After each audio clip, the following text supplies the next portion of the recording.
Bonjour à tous et bienvenue dans ce tutoriel. Aujourd'hui, nous allons voir comment modéliser un meuble sur mesure dans le logiciel SketchUp, que ce soit une étagère, un meuble de cuisine extérieure, un bureau, un meuble de rangement. SketchUp permet de concevoir facilement des objets adaptés à vos dimensions et à vos besoins en fonction de ce qui vous intéresse. Donc avant de démarrer, il faut bien sûr définir les dimensions exactes de votre meuble, donc où vous avez un croquis à la main, où vous avez un modèle précis en tête, donc notez la hauteur, la largeur et la profondeur de celui-ci, afin d'avoir un petit croquis ou un plan coté sous les yeux. C'est toujours un bon point de départ. Ensuite, assurez-vous que vos unités sont correctement réglées.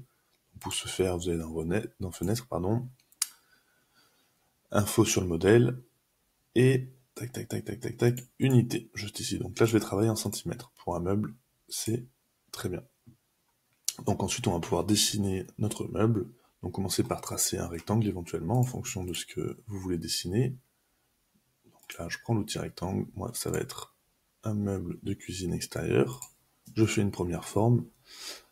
Donc je vérifie bien les dimensions de celui-ci. Vous pouvez l'extruder à une hauteur précise. Si on regarde en bas à droite, la hauteur évolue en fonction de mon avancée de la souris. Donc là, par exemple, j'ai un premier plan de travail un petit peu haut, donc je peux venir rebaisser, tac, de 22 cm.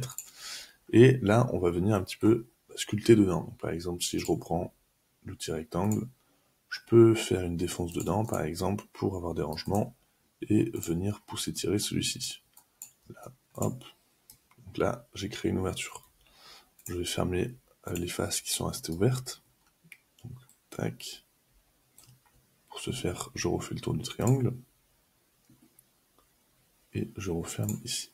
Donc il faut recréer des traits souvent sur SketchUp, puisque nous l'avons ouvert. Donc là, je remets un rectangle et j'efface celui-ci, voilà. Ensuite, on peut rajouter bien sûr des étagères. Donc pareil, ou avec l'outil rectangle ou avec des lignes. Là, je veux une étagère intermédiaire ou une tablette, tac, je viens la mettre et avec l'outil pousser-tirer qu'on retrouve juste ici ou la lettre P sur le clavier, je viens extruder ma forme jusqu'ici afin justement d'avoir ma tablette qui apparaît. Pareil, si ici je veux une crédence, je prends l'outil ligne, je peux dessiner un trait comme ceci en parallèle de mon mur, qui vient séparer le plan de travail, et je peux réaliser une crédence de, par exemple, 40 cm. Voilà. Donc là, déjà, on commence à avoir un meuble qui ressemble à quelque chose. On va venir ensuite pouvoir le texturer, celui-ci. Donc là, on va aller dans Matière. Si je veux qu'il soit en bois, je peux lui appliquer une texture bois en cliquant tout simplement avec ce qui m'intéresse ici comme matériau. Moi, je vais peut-être le faire en béton, par exemple. Asphalte et béton, admettons, tac, tac, tac. Je viens tout simplement colorier avec la petite pipette ce qui m'intéresse, aux quatre coins de celui-ci. Donc je fais bien attention de faire le tour, bien sûr, pour pas laisser des faces blanches.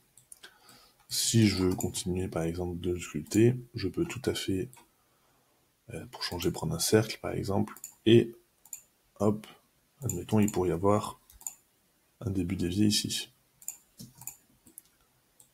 Et ainsi de suite. Après, on peut continuer le meuble en fonction de ce qui nous intéresse. Pareil, si je veux rajouter du sol. Une fois que votre meuble est dessiné comme vous le souhaitez, il faut l'organiser. Donc pour ce faire, on peut le mettre dans un bloc, dans un groupe. Je sélectionne, clic droit, créer un groupe, par exemple.